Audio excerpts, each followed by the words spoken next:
Wanda, welcome home. Vision residents.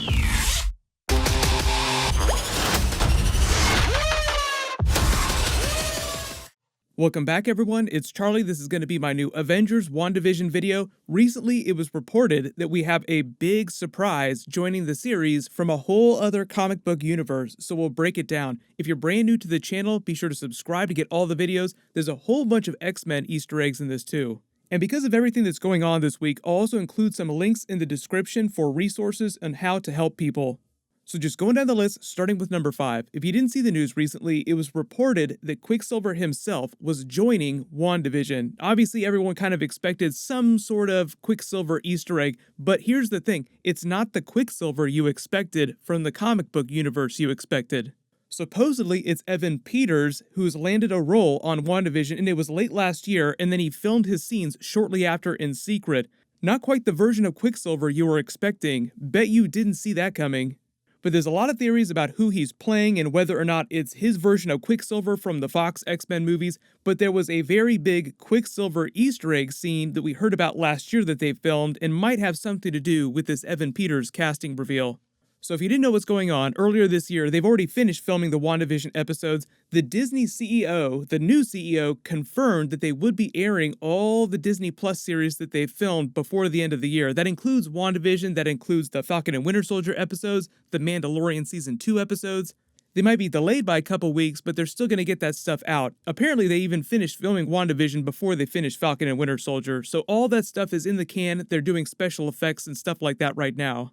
But while they were filming, some of the scenes leaked out, and they detailed a scene from an episode featuring Scarlet Witch and Vision's twins, the children that you see during the trailer, talking about a guest staying in their home, referring to them as their uncle. So automatically, because Vision doesn't have any relatives, everyone just immediately thought of Scarlet Witch's brother, Quicksilver. And because the series is all about alternate realities, Scarlet Witch's chaos magic, the multiverse, because we're crossing over with Doctor Strange 2, the Multiverse of Madness, and everything comic book Scarlet Witch from the comics, it just seemed like they were using her reality warping powers and magic to create an alternate reality for herself where everyone she loved and her families were still alive, both Vision and her brother. Like somehow, because of all these fake sitcom realities, she was creating the life for herself that she always wanted to have, but never had the chance to because all of her family died between Avengers Age of Ultron with Quicksilver and then Avengers Infinity War with Vision.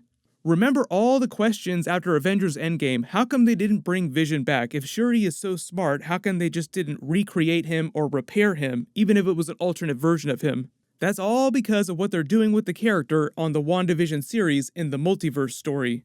So if Evan Peters is really playing a version of his Quicksilver from the Fox X-Men movies, it would be huge. Not only would it go a long way to explaining how Marvel intends on treating all the pre-existing Fox X-Men movie characters in canon in the MCU, it just becomes a cool template for more X-Men crossovers in the future from other actors like Michael Fassbender's Magneto, James McAvoy's Professor X, and anyone else from the Fox X-Men movies that wants to come into the MCU movies for a cameo.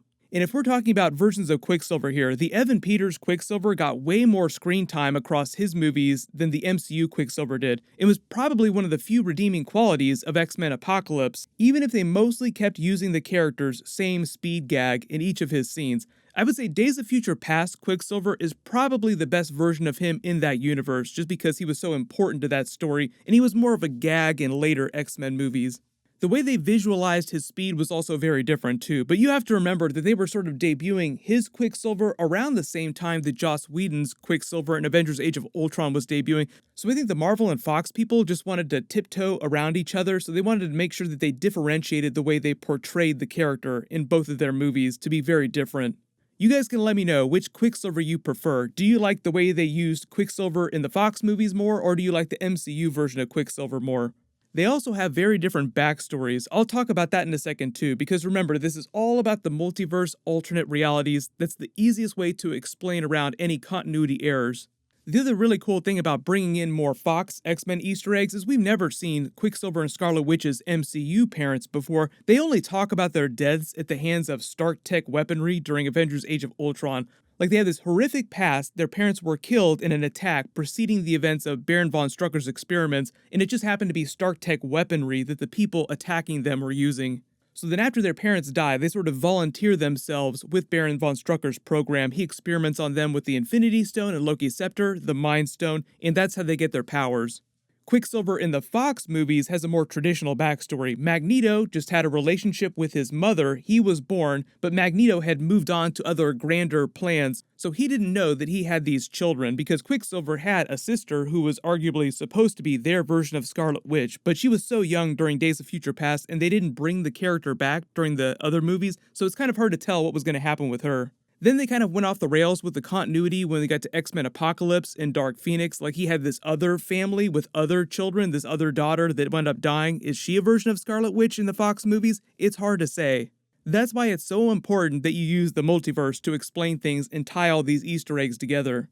But there's also a lot of people that read this news about Evan Peters being cast for WandaVision who believe that he's not playing his Quicksilver, but instead they brought him on board the series in a more American Horror Story style twist, and he's going to be playing one of the villains. If you've never watched American Horror Story, Evan Peters has been in many different versions of that show because it's kind of an anthology series. He's played very dark, twisted, sometimes evil characters, so it's not unheard of for him to play villains in a TV show like this because technically, even though it's a big event series, WandaVision is still kind of a TV series.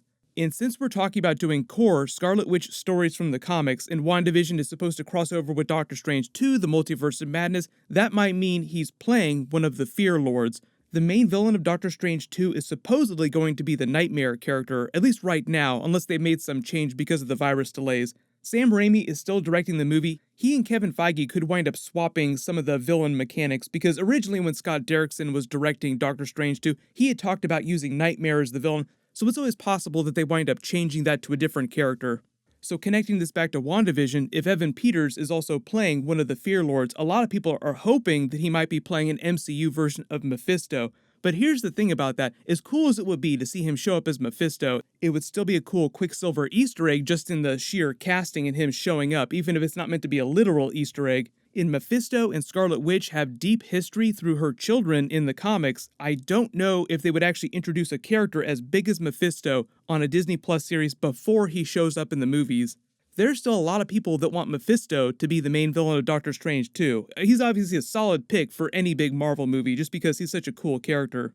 But here's the way that Paul Bettany sort of describes the story of WandaVision across the 6 episodes of Season 1. He says they start out in the first half with that weird alternate reality fake sitcom that she's living in with their twins, the reality that she creates for herself with her powers and other big characters' help, which I'll explain in a second. She's probably not the only person who's responsible for all these weird sitcom realities. Then Paul Bettany says the second half of the series plays more like a traditional Avengers movie with all the big crazy action scenes, the heavy plot, and the big wizard battles.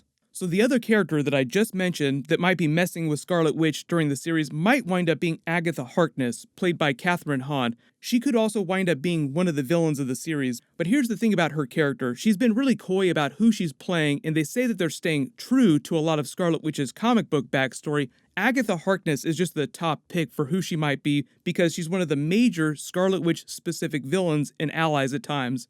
She's both fought and helped Scarlet Witch at different times with her magic. She's a very powerful magic user, just like Doctor Strange. So Agatha Harkness could also have something to do with Scarlet Witch winding up in this weird alternate sitcom reality where Vision is alive again and they're living through the different eras of the TV sitcoms, raising their family.